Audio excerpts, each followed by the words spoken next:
This is the iRacers Lounge, featuring the latest iRacing news, driver interviews, race reviews, opinions, discussions, rumors, and more. Now here's Alan Pajari and Mike Ellis. Welcome to iRacers Lounge. I'm your host, Alan Pajari. iRacers Lounge is a podcast for the iRacer where we talk all things iRacing in a casual setting.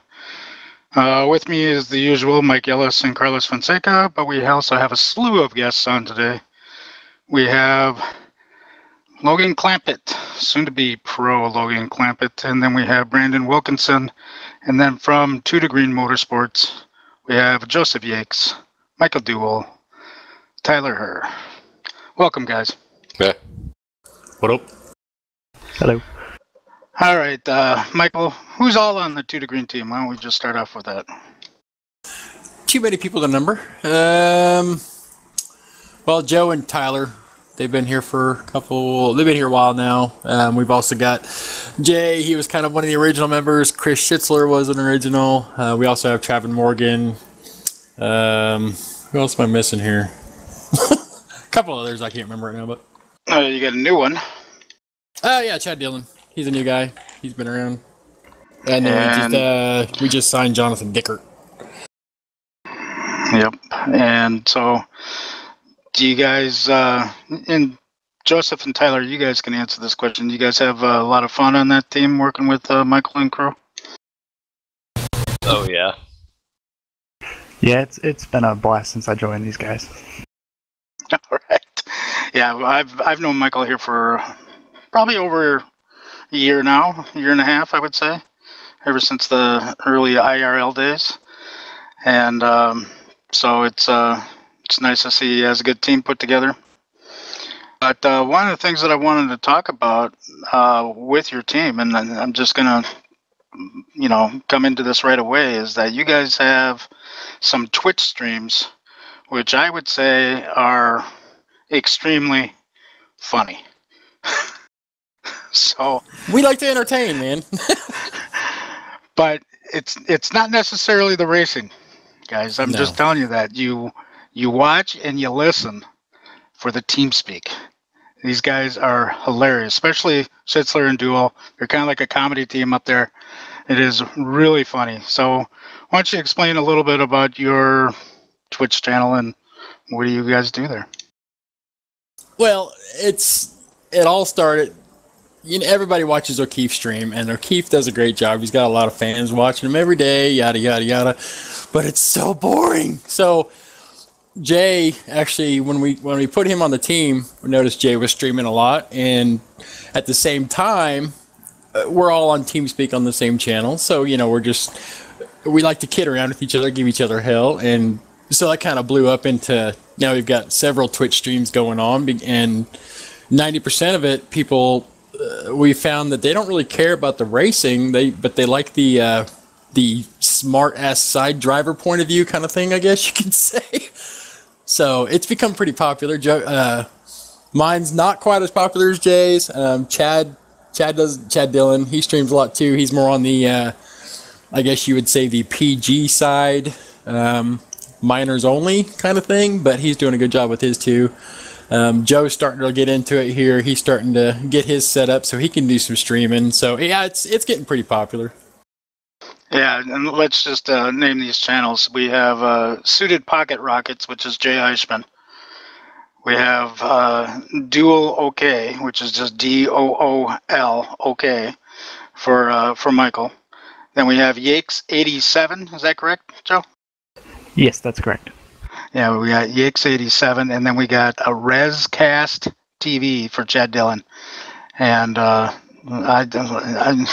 must say, if you watch it and you're someone that normally races in the top 3 splits where these guys are normally at, you must have a little bit of a thick skin because they talk about everyone. Everyone. And yeah, we don't beat around over there. There's a lot of stuff that we say on the streams that if we were to say it in voice chat during the game, it would be longer than a 6-month voice chat ban easily. which you do have a little bit of a history of. No. Okay, maybe, but I learned my lesson. That's kind of why the TeamSpeak and the stream came along, because I can say stuff in there and not have to worry about losing my chat for another 6 months. All right. That kind of comes to my next question. Has anyone protested you because of your stream? No, they try. They've tried because of, oh, you said you was going to wreck this guy on your stream, and I've gotten one or two maybe in the last 6 months, and them really can't. They can't do anything about it because it's not iRacing, so it's not like anything can happen. But it has happened. They've protested it. Yeah, it's I do know you guys basically talk about everyone that's in the race and stuff. So but it's a lot of fun. It's a lot of fun to listen to, and yeah, if you're offended easily, then you might not want to watch it. But I don't know. I have a lot of fun listening to it. I wonder what they say about me as they lap me. Well, let's just say that. They're Let's just just say, Mr. Ellis, let's just say that, like he was saying, usually there's 8 or 10 of us joining the NIS on Wednesday or Thursday or Sunday. That's usually the 3 main days. Usually 9 times out of 10, you are in one of our splits, and usually it's, crap, there's another caution, or there's another guy that is not going to let me by. There's another guy that's going to rub my bumpers. Your name's brought up a few times. Captain Base Car. But in the same token, I mean, it's not just Ellis. It's we've got our select few. I mean, even every once in a while, we see Logan join, and we're like, ah, Jesus, now we're racing for third, Select few, it's half the room. That could be, yeah. Yeah, it's yeah. So like I said, you got to have a little bit of a thick skin and listen to it. But so let's talk a little bit about NIS.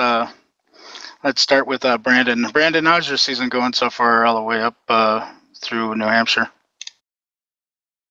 I haven't really been racing the past few weeks. I've been dealing with some real life racing, but other than that, season's been going pretty good. Like I said, first time we had talked, it's really just it's been about learning this season. I got hooked up with the guys at Wicked, Clammy, and I remember that one. Then went to Nexus, and now we're at Go for Broke with an absolute stacked team and set to go for pro next season. All right, who's on your team there, Brandon? All right, this is actually a short list compared to who I told you that was on Nexus a while back. So, all right, so Go for Broke Racing. We have Nicholas Shelton, Shane Williamson, John Roulette, Cody McCauley, Eric Mickey, he's our PR director. He's a pretty good guy too. Michael Guerrilla, Tony Mangi, Kevin Cremonesi, and looking to add one more that we can't say at the moment, who's already in the Pro Series. All right, Dewell, you got any problem with any of those guys? Probably. Sure, we'll hear about it. I don't honestly think I've heard of 90%. I've heard of Tony. Tony's pretty good driver. The rest of them I've never really heard of. Oh yeah, I forgot 2 of them. Jason Burstein, old-time NASCAR Peak Antifreeze Series driver, and Nigel De Hong. If you ever see him, he's usually racing in the mornings, and he's usually pretty fast. Oh yeah. Yeah, he's pretty good. Nigel's good. Yep. Now, Tyler, you kind of started in the splits with me, but you have definitely moved up throughout the season. So why don't you tell me a little bit about your NIS season you've been having? At the very beginning, it started off well. Throughout most of the spring, early summer, I was doing well, and then Daytona, that was not a fun one. And throughout the summer, I sort of hit a slump, but I'm starting to gain momentum back. Leading Division 3 points as of right now, but it's been real close between me and I would say Division 3 rival Nick Northrup. He's pretty quick, and I know throughout the summer he gained a bunch of iRating running in trucks and such, so I've been trying to catch back up to him. All right, but I think you're up there in the Dewell Heisman splits now. Is that correct? Yeah, I get to see who they always complain about week in and week out now. Yeah. And Joseph, I noticed that you're in the winner's circle quite often. Tell me a little bit about your NIS season so far. Well, I started off, I joined the team just in time for a Coke 600 week. That was my first race with the team. And it took me a couple races to just kind of get into the swing of things. And I kicked off 2 wins back-to-back at Kentucky and New Hampshire.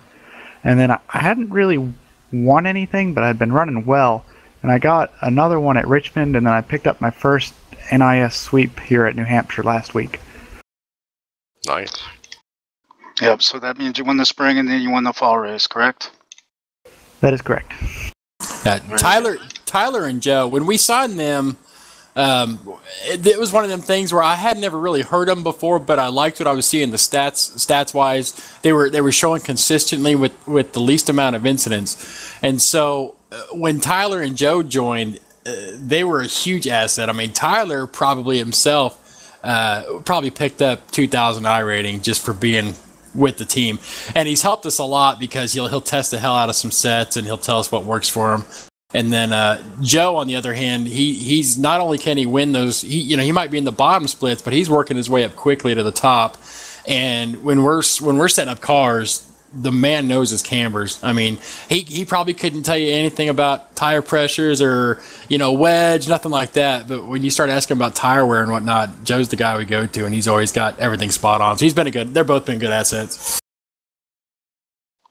Yeah, good. I know with my team, we got about 4 or 5 guys that know stats, and what a difference it is to have guys that really understand it real well. And I know that I personally can run faster now than I ever have, just because of the skills around that we have on our team. So I can see that it makes a difference, and yeah, when you surround yourself with some good people, it could be fun, exciting, and also you do better. Yeah, I mean, it's one thing to sign somebody to a team and all they want is your setup and then they disappear. We've had a couple of guys in the past that did that. They didn't last long. The guys that I have now, they're consistently showing up week in, week out, putting in the time on track, testing sets. So it's been a really good experience so far.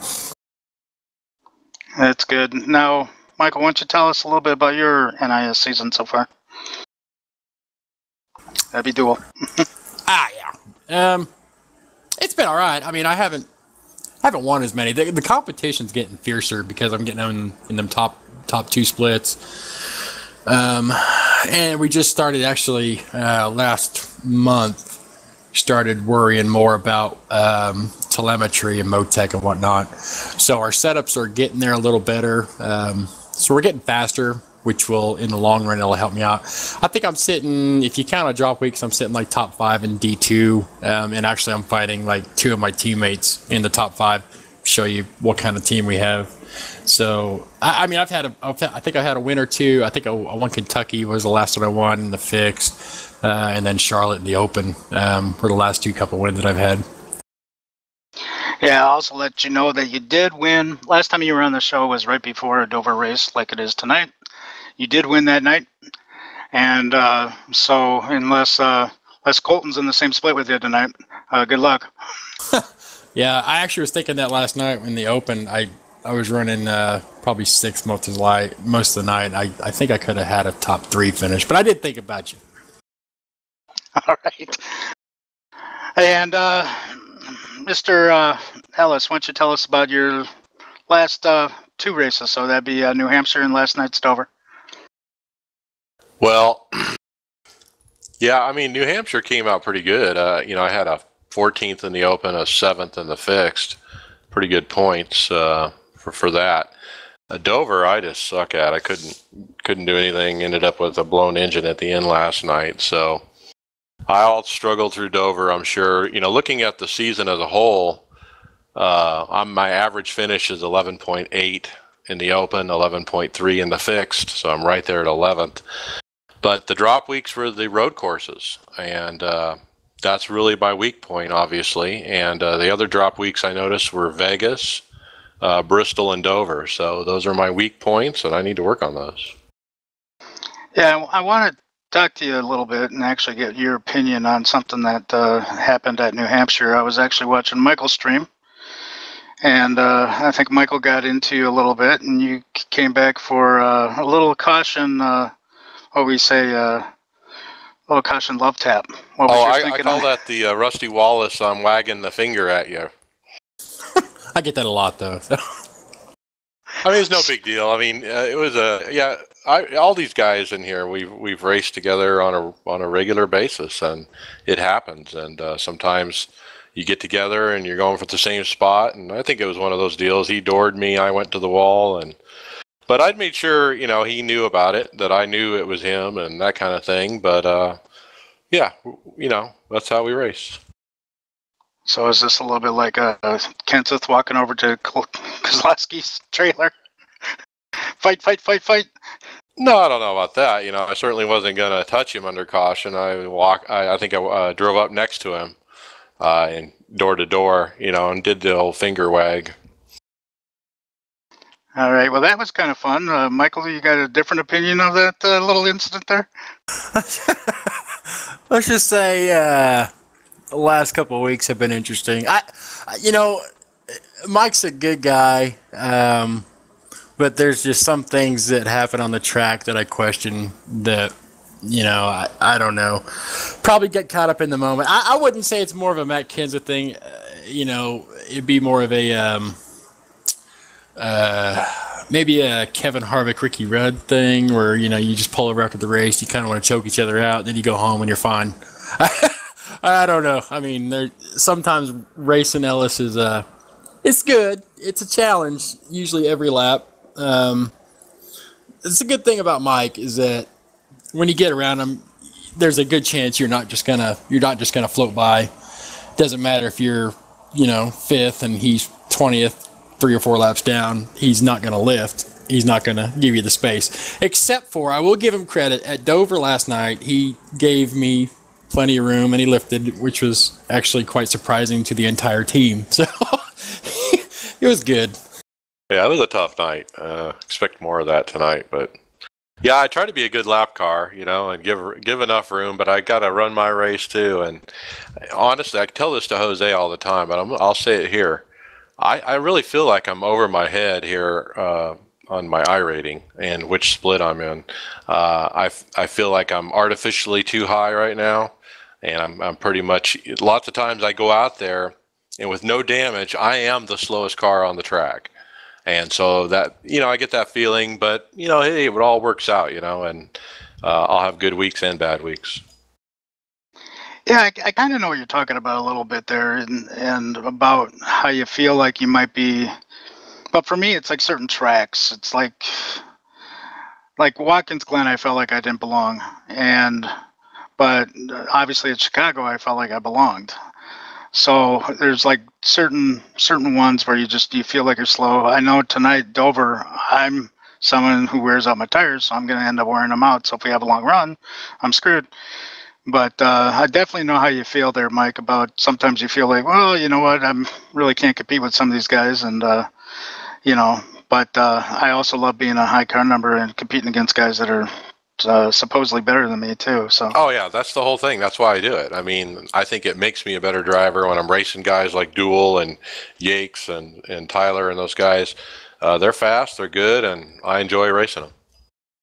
Hey, you're not the only one, because I mean, if I ever get put in the top split, it's a miracle I don't finish 10th or better. If I finish 10th or better, that's a good. I mean, I consider that done with. You don't have to worry about the second chance race. But you get in those lower splits, like you guys were saying, second, third, fourth splits, where you're like, okay, these are people I know I can race against. It'll be a nice, clean race. This is where I belong. So I can kind of understand that. Yeah. Okay. Now this topic's for everyone, just to throw in their 2 cents. One of the things that happened in the NIS last week at New Hampshire, I believe it was Thursday night. One of the guys, to be able to move up in position, took 2 tires. And I guess that some of the people were against people who take 2 tires, and because they don't have 4 tires in New Hampshire, it's that type of situation where they felt, okay, you're going to be slow, and he didn't actually cause the accident, but there was an accident behind him, probably because the field kind of bunched up a little bit. But he ended up getting a lot of crap for taking 2 tires. So what do you guys feel about when someone takes 2 tires? Does it bother you? Or maybe even no tires? Does it bother you that they do that strategy?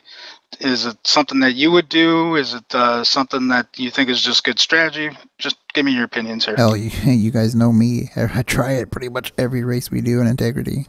That's just the first thing I go for strategy-wise, because track position is just so freaking important. But I don't know. It's kind of hard to make it work when you have like 40 laps on your tires. It's just something.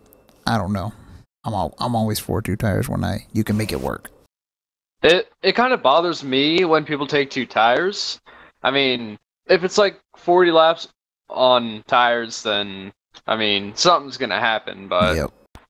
But it's like, if it's like towards the end of the race, like with 10 to go or 7 to go or something like that, then sure, 2 tires, good strategy. I would do the same. I did it in B Open, but it failed. But, I tried. I can speak because last week at New Hampshire, I did the 2 tire, no tire strategy myself. It was an A fixed on Sunday. It was the 6:45 race before the NIS race. And I was running like 6 or so, and we had a caution come out with 15, 20 laps to go, and I came in, I took 2 tires and came out the leader. I was fine, I was running my own line, I was giving people room, but on a restart I got run over in turn 3, and it was suddenly my fault because I put myself in a position to get wrecked. On the other hand, in that same night, in the NIS race on Sunday, I stayed out, we had 20 laps to go, I stayed out, took no tires, and wound up winning the race that way. Oh, Alan just got a win by staying out. What was it, Chicago? Yeah, but that was to me that was an obvious stay out. There's 3 laps left. Yeah, if it would have went green, there's a possibility I probably could have lost some spots. But what happened was the yellow came out as soon as we took the green. So there you go. So it ended up working well. But Michael, I'm interested in your opinion on that. Well, I'll give you mine. I'm assuming you're talking to me. My opinion is I don't have a personal belief that 2 tires or 4 tires is what's the words I'm looking for here? I don't care what you do, but you damn sure better learn to you better know what the car is going to do on the restart. You better know how the car is going to turn in the corner going into that first turn, because 9 times out of 10, if you take 2 tires and there's 10 laps to go, you're probably going to have faster cars behind you that want to go around you, but you better know where to keep your car. And I think that's part of the problem, is that the faster cars behind you are really impatient because it's getting towards the end of the race. And the first thing that I don't want to see is a car in front of me that got stupid and took no tires or stayed out or took 2, because there's a better chance there's a caution going to come out before I get around you, and you shouldn't have to be there. So I guess, long story short, I don't give a dang what you do, but you better know that the cars behind you are definitely going to be faster. You better know how to hold your line, where you're going to be on the track for the entire turn, and don't come up with the excuse of, well, I got tight, because you knew it was going to happen. Yep. And I could just tell you from Monday night racing at Dover, if you take no tires, the wheel spin is ridiculous. Right. Yeah, I felt that. Oh, you got to prove that, Alan, somehow? Two teammates didn't make it past turn 1 of the first lap. I mean, Yeah, last night Chad and I spent a long time working with the team on a setup, and we go in, and a couple of guys up front spun their tires on the start and just wrecked like 20 cars, myself and Chad included. I had 40 minutes of damage before even getting to the first corner. and that wasn't even 2 tires. That was just the start. Yeah. Wow. It's like Dover and Michigan, and anything that's banked right at the start there definitely can happen. Monday we had like a 40 lap run, and I decided not to pit with about 10 to go. And of course, as soon as I started, my car drifted up. I was on the inside line, and I drifted up into Michael Kinner, who's not letting me forget it. And but that's just kind of like a lesson learned. From now on, I'm gonna pit and get those fresh tires. It's because that thing I had like zero control. It was ice. Yeah, you can watch it right now. Whoever's watching. Yeah, thank you very much. But Alan, because you did that, don't think it's something you did. It's all the cars behind you have to learn that there's going to be drivers that are going to do something a little hairy, and your job is to get around him safely. Right? It's not something you did. No, this was a case of something I did. So there's times where I might get a slow restart or something like that. And and then someone might tell me, well, you didn't go or whatever. Well, yeah, I know did. that firsthand. Yeah, I was kind of behind the car that was behind me, but just because I didn't jump them or anything like that, just doesn't mean I didn't go. But in this case, it was all me. I drifted right up into Kenner. There was no getting around that situation. But so anyway, I think what we're saying is that if you do do a 2-tire or no tire type of stop, control your car. Yep. What is the because I'm curious. What Logan Wilkes? What do you guys say about it? Go ahead, Logan. I think it's perfectly fine. I mean, on Tuesday, Brandon Chaburko, he was back in like 12th or something in the B Open race, and he stayed out on 40 lap old tires and ended up winning the race on PSR TV. So sometimes it works, sometimes it doesn't work, but you just gotta learn how to control it. If you know how to control 2 tires and still be fast and good on the restarts, then heck, go for it. Yeah, that's my opinion too. Is just, if you get a good driver behind it and they can control it, I'm all for it.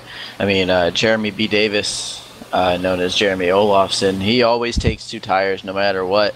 And people question him. He's an aggressive driver, but you know what? The kid can handle the race car when it's on 2 tires and still run top 5. So, I mean, it matters the driver behind it. If you got the driver, you can do it. If you don't, you got to know your limits, and you've got to know when to take 2 and when to take 4.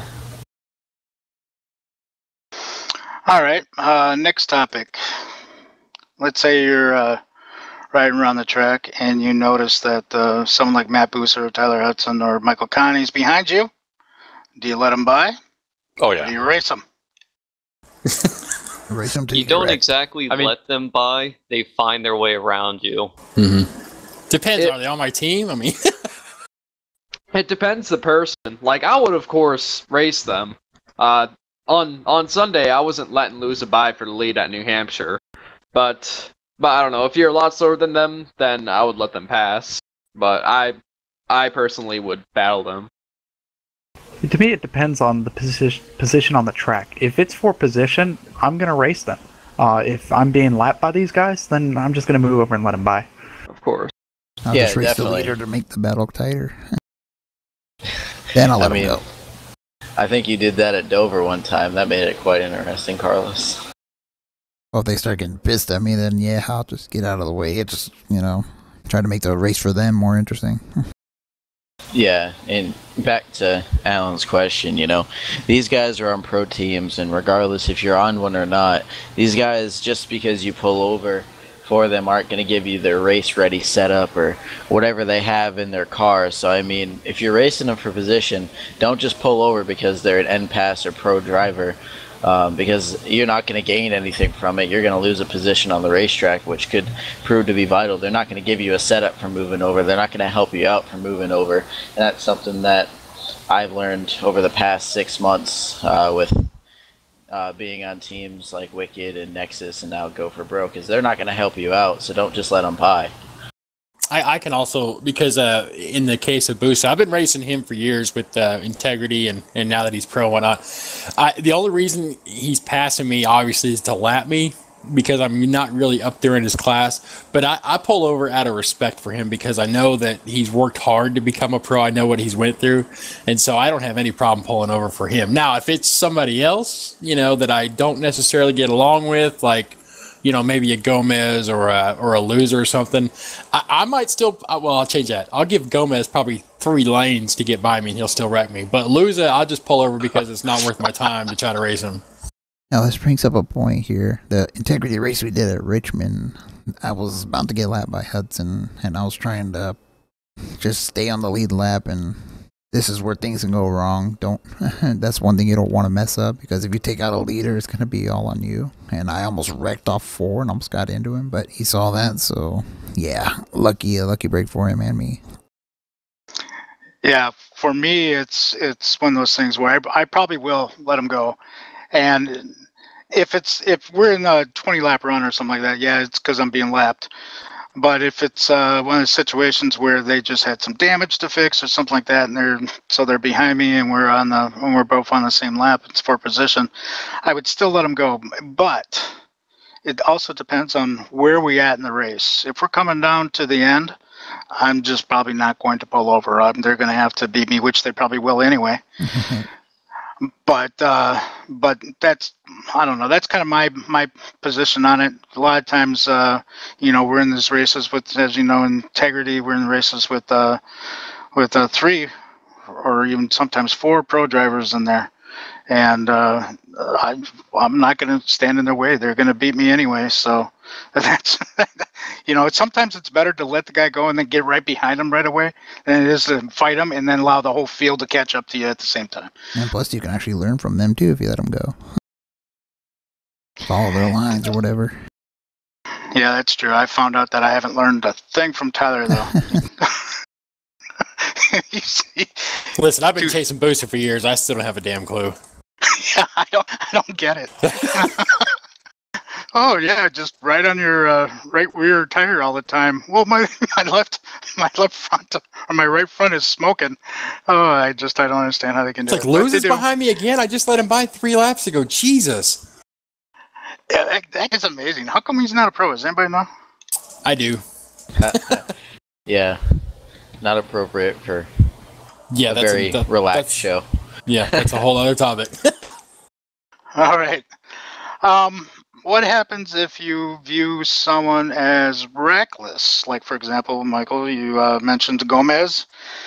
They're behind you. You let them go? Then it's Heisman way. I shouldn't be racing Gomez for position because chances are, if it's before the halfway point of the race, Gomez is probably half destroyed. And if it's at the end of the race, he's just getting desperate. So either way, I just let him go, let him wreck, and then I pass him later. All right, let me just give a story here. Last Sunday night. Tyler's stories are awesome, by the way. Last Sunday night, New Hampshire, NIS. It's past halfway in the race. There was an incident earlier in the race. Gomez got wrecked in turn 1 and 2. Had a bunch of damage, was about 3 laps down. Round halfway, he gets disconnected. Comes back, he's 7 laps down. Every subsequent restart, you just see this, I think it's the number 6 car with the big old UPS logo, just charging straight up the middle every restart, making it 3 wide, throwing it down to the corners multiple times. I've seen it on the apron and sideways, coming off the corner, still trying to pass people.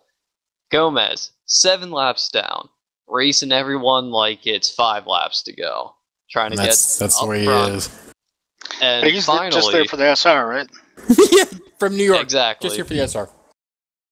So, where was I? So everyone in the room then is just saying how they want to just turn him into the wall the next time he shows up, and of course nobody does, because then that would just be stupid for them to say that and then actually do it. But everyone's just voicing their whole displeasure with the entire situation.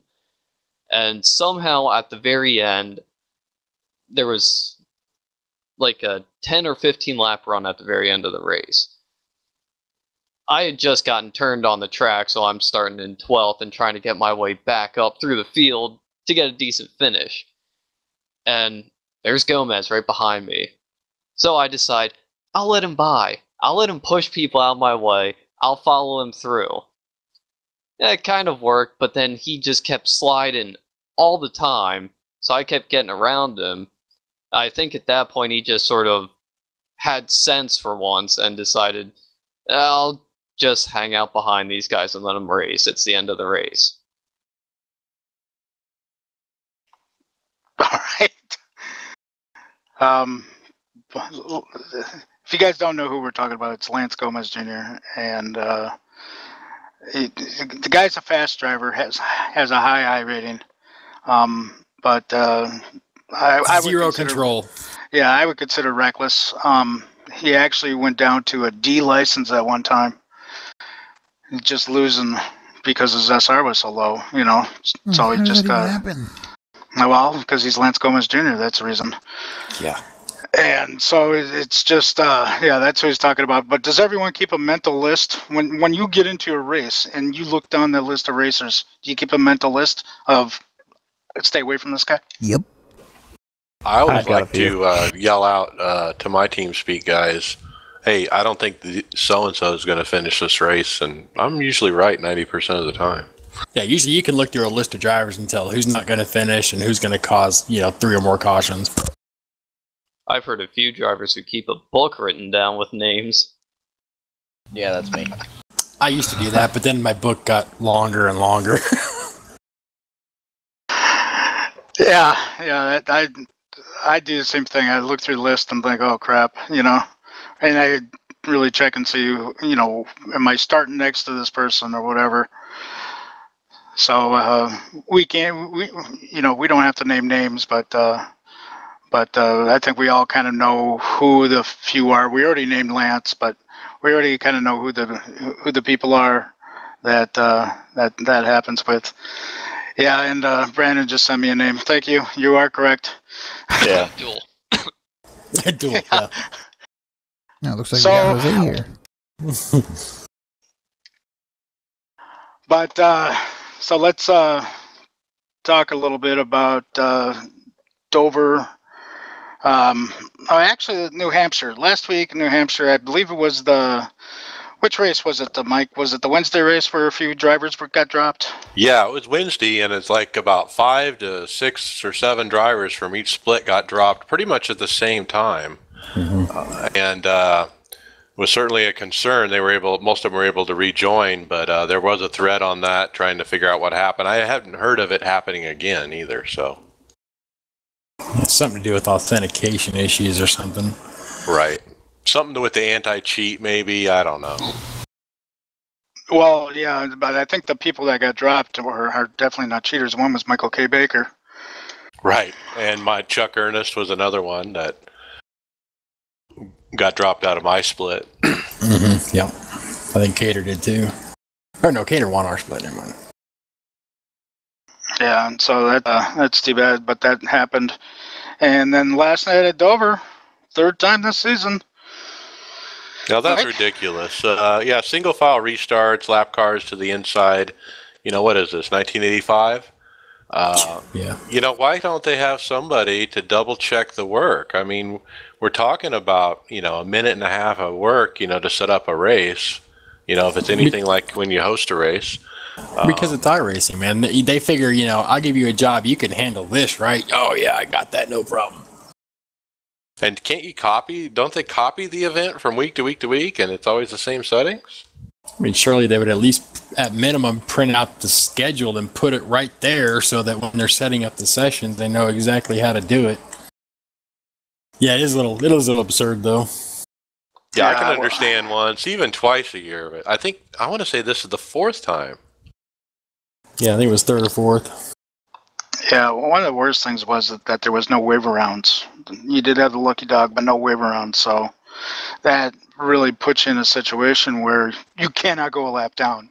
So you're doing things that you probably shouldn't do just because you could not go a lap down. Well, it changed strategy completely because There were definitely times I would have stayed out to get a wave around, and I didn't because there were none, and I ended up pitting. But I was several laps down, and I had no prayer of coming, getting up there like I usually do.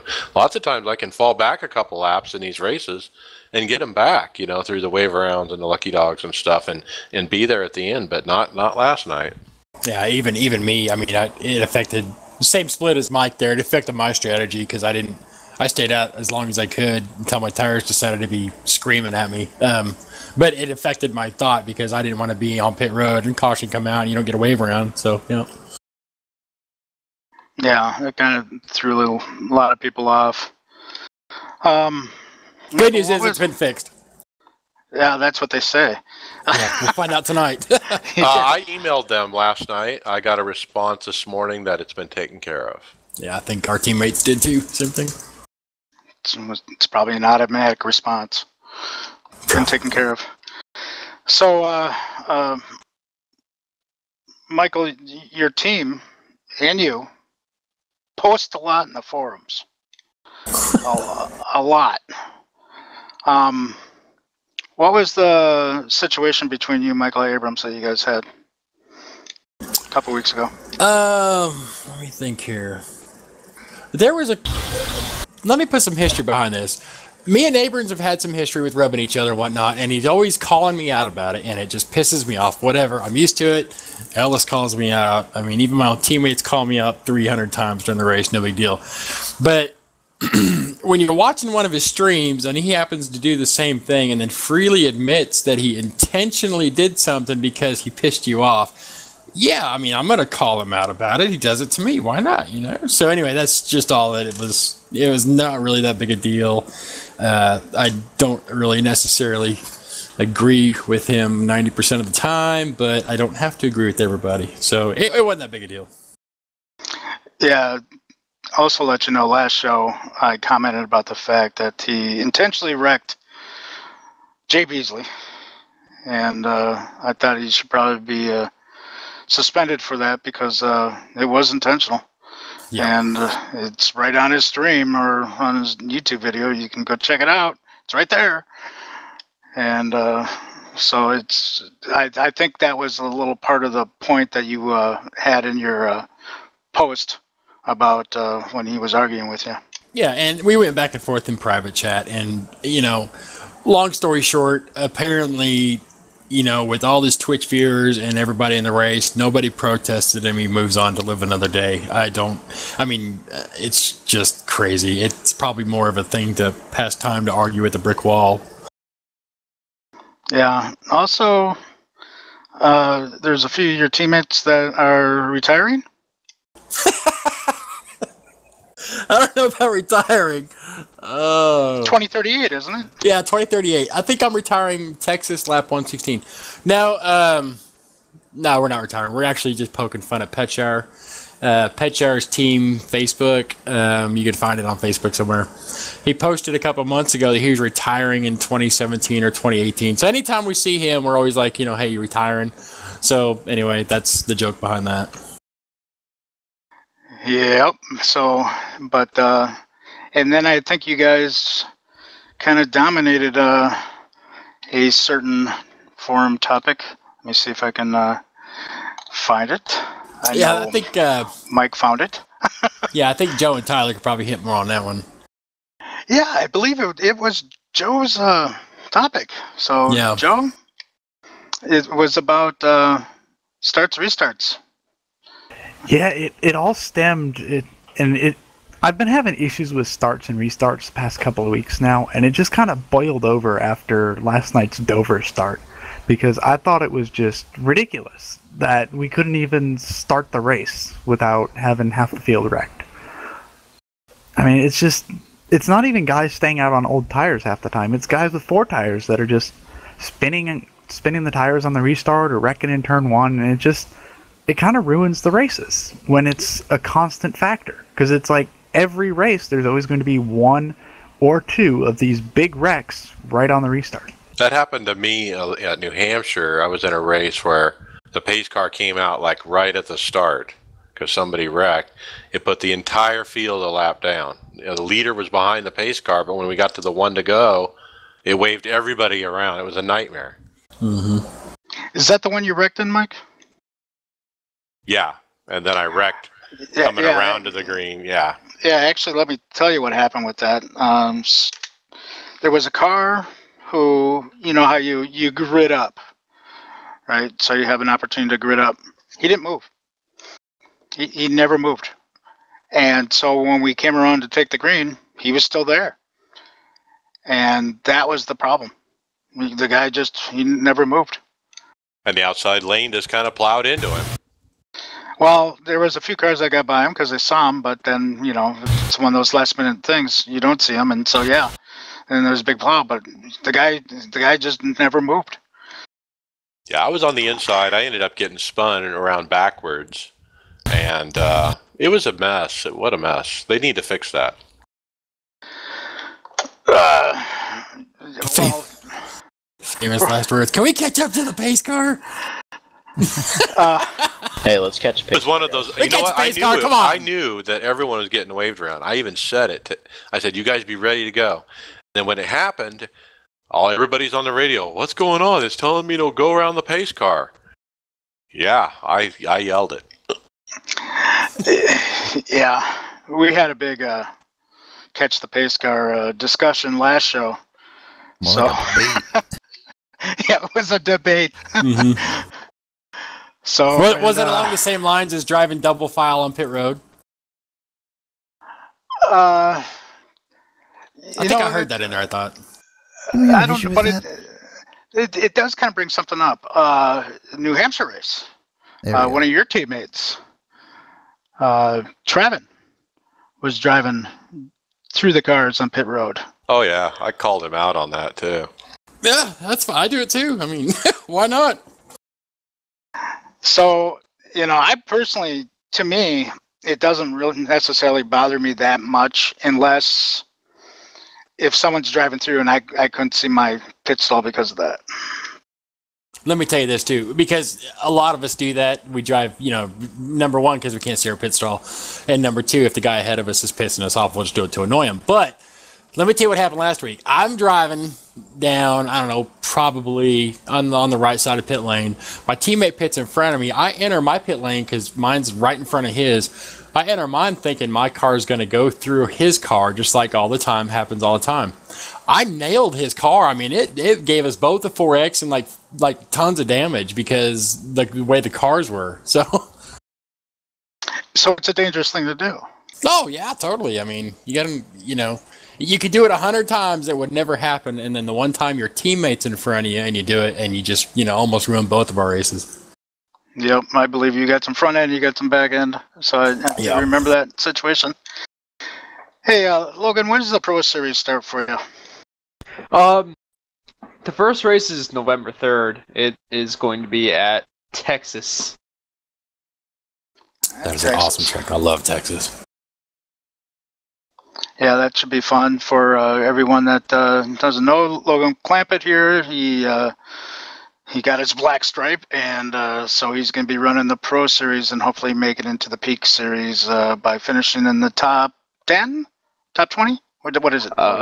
Yeah, top 20, top 10 Season 1A Open and top 10 Season 2A Open makes pro. And I haven't gotten the black stripe yet. Last year they got it October 19th, so that's when I'm debating on getting it. Are you hoping to get it mid-month here? Yeah, but I already made it and everything, just waiting to get it.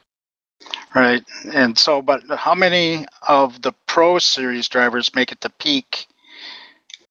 In the Pro Series, the top 20 get their DWC license, which in the Peak races next year, if you get top 20 and have your DWC license, then you don't have to qualify into the races. If you get 21st through 30th in points in the Pro Series, you keep your pro license and you go to elimination qualifying 41st through 43rd with the other regular pro drivers in the Peak races. Mm-hmm. Nice. All right, and let's throw out our congratulations to a former guest on the show, Kenny Humpy. Woohoo! for clinching the 2015 NASCAR Peak Antifreeze Series. So congratulations to Kenny. He did it in dominating fashion even before their last race here, coming up next Tuesday at Homestead. Yeah, we didn't see that coming. Halfway through the season, I said, man, this kid's got it. Oh, yeah. Yep, very good. And also for the Grand Prix Championship, Gregor Hutu took it. What a surprise. What a shocker. But he wanted. Do they have any more races left, Mike? Did you notice? No, I think that was it for them. But with the Peak, they have some more. So. Yeah, they got the one more at Homestead coming up next Tuesday. So, also, there is another pro driver that has a sponsorship by iRacing. Why don't you tell us about that, Mike? I don't know much about him, but his name is Bradley Philpott, spelled with PH for the Philpott. And he's pleased to announce that iRacing will be his sponsor for the 2016 VLNDE series, whatever that is. I think it's German for something, at the Nürburgring. So congratulations to him, and we're always happy to see iRacing get involved in real racing. So there's this, I guess I would say it's probably a regional series or some kind of a sports car series at the Nürburgring, and that's where he's racing. All right, and the next topic happens to do with the Blancpain GT Endurance Series. Anybody besides Carlos, Jose, myself, and Mike run that? I didn't think so. Well, you still can, because guess what? They're going to throw out the first week's results. You said Blancpain, right? Yeah, Blancpain. So the Road to Pro for the next 2016 Road to Pro series in team racing started with Monza, and basically there were a bunch of qualifying bugs and whatnot where people had different conditions and ran different times, and there was a lot of to do about it on the forums.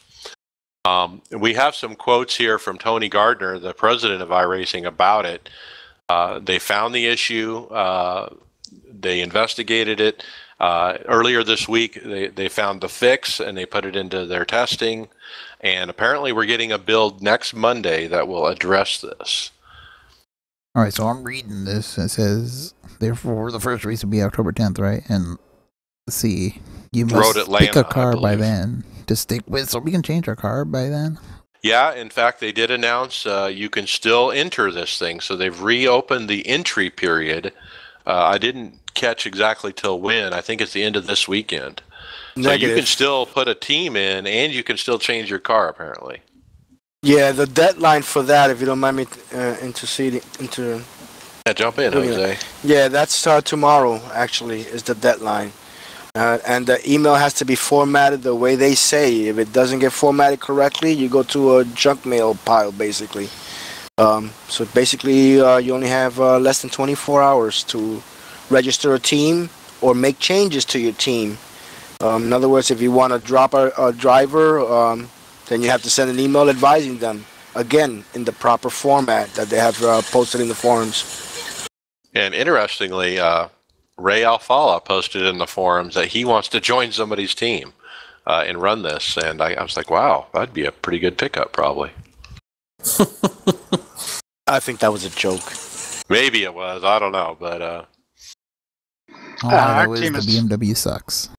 Our team is filled. We don't have any room for Ray, so... I'm sure we could make room. Sorry, Tyler, you're done. Okay, so I want to throw out, there was a lot of discussion in the forums that people say,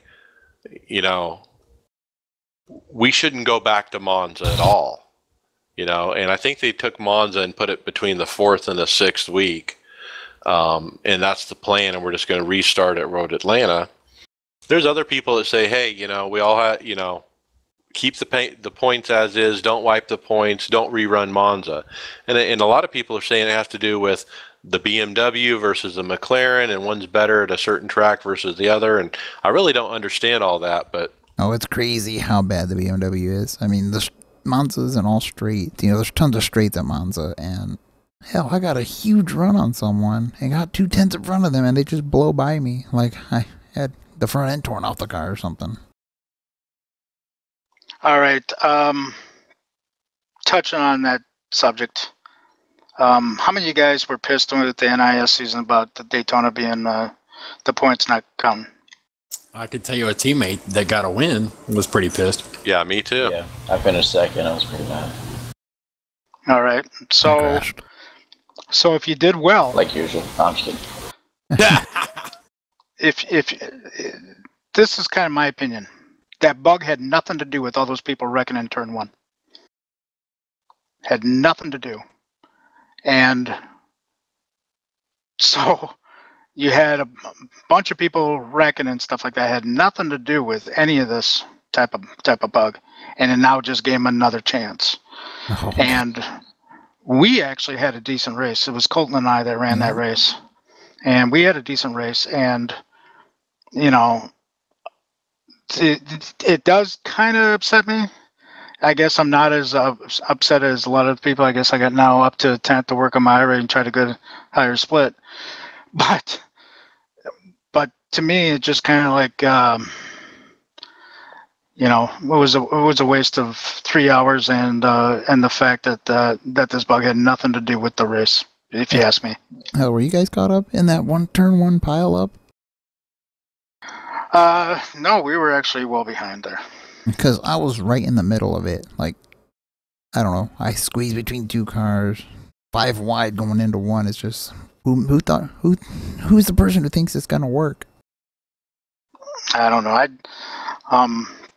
Colton did a wonderful job. He raced the first hour of the race, and he did a great job. He actually, when he pitted, of course we were last one to pit, so there was probably about 5 or 6 cars that might have been ahead of him at the time. But when he pitted, we actually led that lap. So going from starting point of 38th to leading at the time that he pitted was actually not a bad run by Colton. You guys, Yeah, we had a bad before? run, and I think the answer to your question is, what does it do for me? You know, and we had a bad run because I rolled the car, and in the first lap, somebody ran into us, and we barrel rolled it. And we finished 14th, but I probably would have had a top 5 if that hadn't have happened. So I'm anxious to redo the race. You know, hey, let's redo it. So it works out for some and not for others. Right. Yeah. Well, to me, it was just you know, it's almost, you can't even really talk about the race because it apparently never happened. Now, me and Jose ran 2 races, and for neither of them to count. Yep. So They wiped the points. And let's talk about the points. Our team got talking about this because we're not very good at road racing, but we're still in this thing. And you can't believe how far down in points we are. And the way that they're doing these points on this blank pane endurance is frankly not fair, according to a lot of my teammates. I think it's fair. You know, let's face facts. The top split SOF was what, 5,700? You know. Yeah, and mine was probably 1,000. Yeah. Yeah. I don't necessarily have a chance. I guess you can just through attrition. I guess we can probably finish. You know, if there was 42 cars starting, I guess we could probably finish maybe 30th with attrition if we just kept it clean. But in reality, is we really don't have a shot. So, you got to be in the top split. It's just like NIS. It's just like you know, any other series that they have running on iRacing. You know, the tougher the competition, the more points you get. And it's just the way it is. One thing that sucks there, though, is for people who miss the first split, being that there's only so many cars that can get in. You know, 5,000 iRating people got, demoted to second split? Yeah, which was interesting. But one of the things that does kind of bother me a little bit about team racing is that if you have one member register for your race, let's say one member is a 6,000 iRating, the other one's a 3,000. Well, they don't do 9,000 divided by 2 and do it at 4,500. If the one registered with 6,000, you're in the top split. And the person, the 3,000, just gets to tag along for the ride there and end up in that race. Yep. Yeah. So, I don't have a good answer either on how to fix that, though. there really isn't an answer to fix that, but I guess the only thing that could happen was that we did have to put in there who our teammates were and say we are going to run for this thing.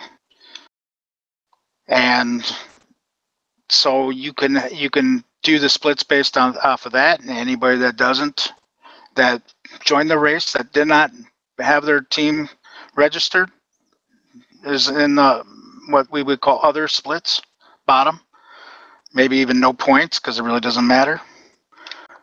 And they had over 300 teams register. Just do the split based off of those, and maybe, I don't know, maybe you can't necessarily move up in your splits. It's only 6 races. Right. There was an answer, and it had to start from the beginning of the implementation of team or endurance racing, or better saying team racing. And I put the idea up and got pretty criticized for it. You got slammed. And I got flamed, and not because of the recommendation, but because of my low I rating as a road course driver, which wasn't the subject of the matter. The subject of the matter was how to resolve the problem rating teams. And my recommendation was they should have started with team rating, the way they do with I rating and safety rating.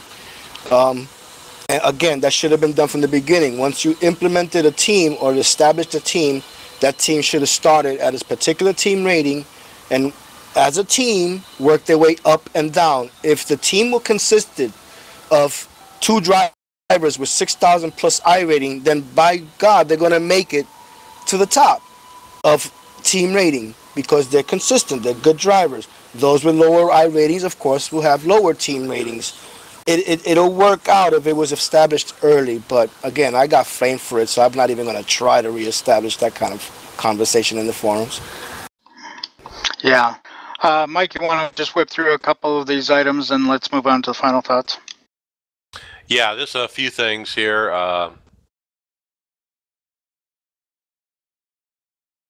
Okay, we went over All right. that. Yeah, I do have a couple of things. The YouTube channel of iRacing and the Twitch channel is now a lot busier. We talked about this last episode. They started showing some races from England and some various things, and now they're showing a bunch of the Race Spot TV broadcast on their channel. So starting October 4th, they've got all kinds of stuff, and so check it out. They're trying to, broadcast more racing. I think we even asked for that on our last episode, and they're doing it. Yep. Oktoberfest is ongoing. It's October 1st, so it's 50% off on all new memberships. So if you got somebody new coming in, it's half off. What a deal.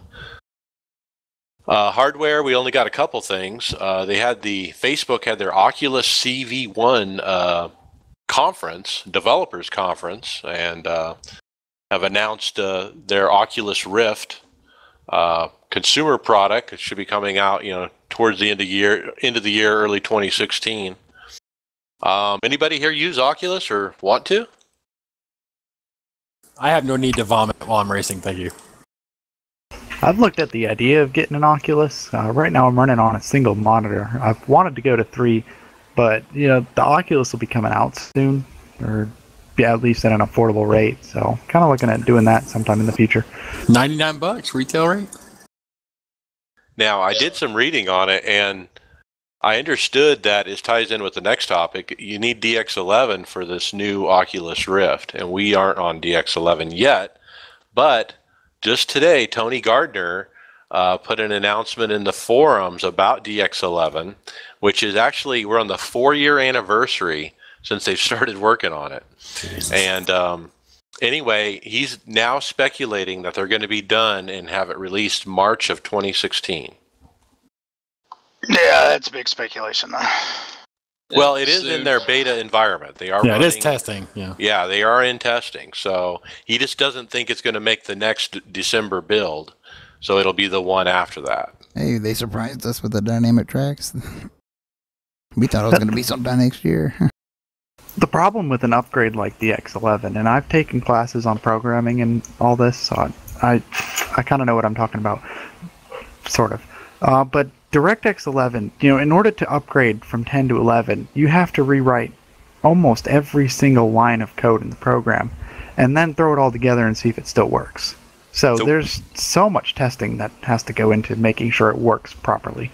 That makes sense, because one thing that Tony Gardner mentioned was they were doing dual work in both systems, basically, and they wanted to get to DX11 so they wouldn't have to do that. They were very anxious to get it done. I've copyrighted that term. I don't know why they're using it loosely. Yep, that's what I was thinking too. They're doing dual work. That's right. So it's either good or shitty. You can take your opinion Maybe on that. that's our title shitty for the podcast. Shitty duel? Yeah, it's dual work, and everyone's going to know what we mean. All right, let's move on, Mike, okay? Yep, that's it.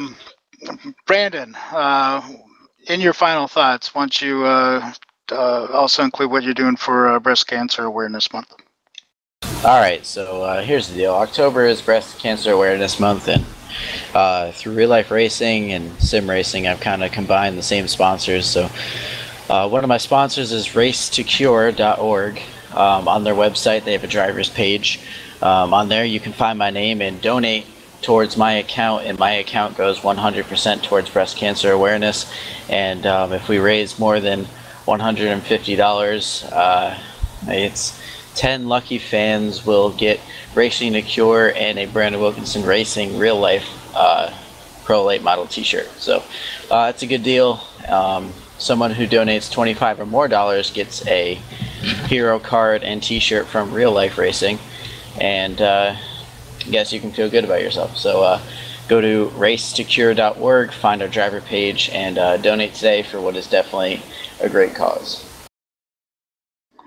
All right. Anything more to add? I'm good. All right.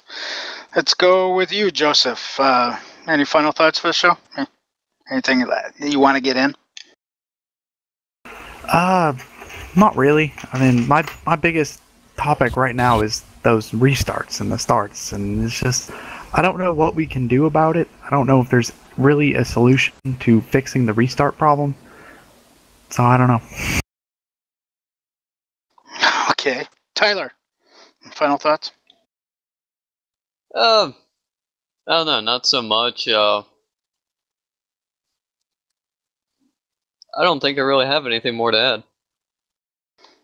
All right. Michael, I'm kind of hoping you got something more to add. Dewell. Just want to say, yeah, I know. I got a lot on my mind. Thoughts and prayers are out to everybody in the shooting in Oregon. Got a little bit of a family connection up there, so hope there's nobody that I know that's been injured up there. Thinking about them. Dover, good luck in Dover this weekend. Everybody watch out for the hurricane. Lots of rain. Probably going to be a Tuesday race. I don't know. I haven't looked at the forecast today. I think Jay and Chris and them, they were planning on going. But anyway, go Junior. Hopefully he'll get him a win Sunday. Doubt it. But anyway, restarts, yeah, that's a problem. I think that's part of the whole impatient thing.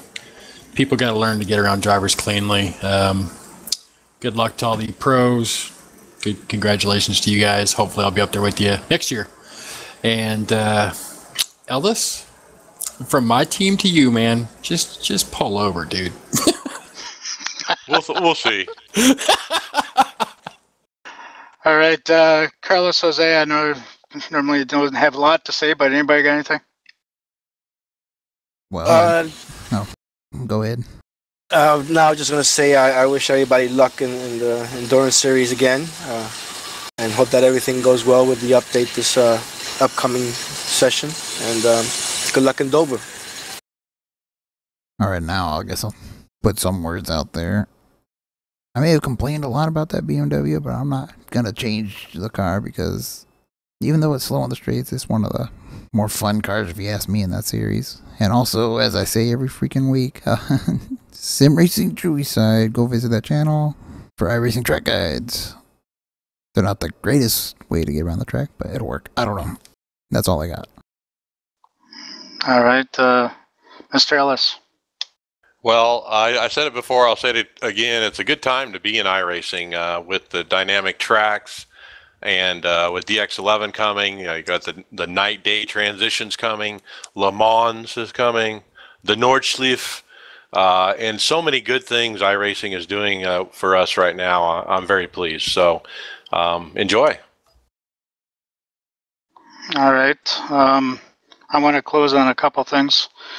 First of all, with being Breast Cancer Awareness Month, my wife got breast cancer when she was 28, and that was years ago. So this month I did paint my car. Has some pink in it.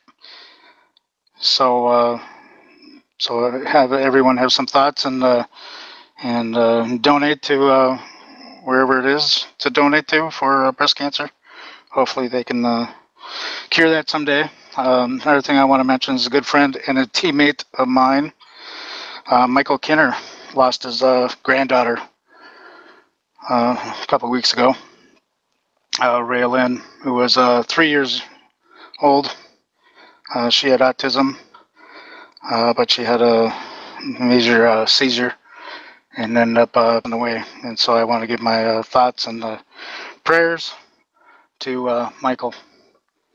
And so anyway, everyone have good luck at Dover. That should be it. Thank you, folks. See ya. Yep.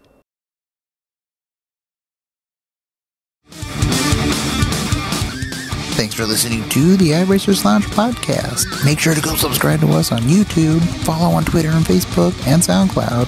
See you on the track.